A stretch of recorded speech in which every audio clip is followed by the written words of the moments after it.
Grabe, ang dami nito, guys. Wow! Napakadami! Isa, dalawa, tatlo, apat, lima, anim, ito, walo, siyam, 10! Guys, 10 pirasong assorted treats. Ito na ata ang nabili kong pinakamurang assorted treats dito sa TikTok. Ito lang naman yung pinapabaon ko sa anak ko at sa mga pamangkin ko.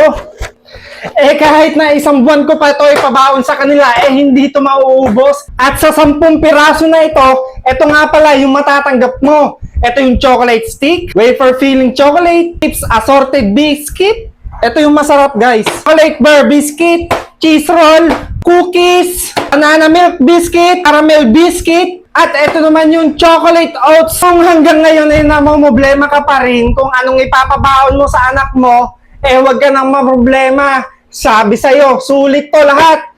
Kahit isang buong linggo, kaya mong pabaunan yung anak mo ng ganito. Oh, sinasabi ko sa'yo, napakasulit ang pera mo pag binili mo to. Kaya ano pang hinihintay mo? Na-explain ko na lahat. Utusan pa ba kita? Mag-checkout ka na.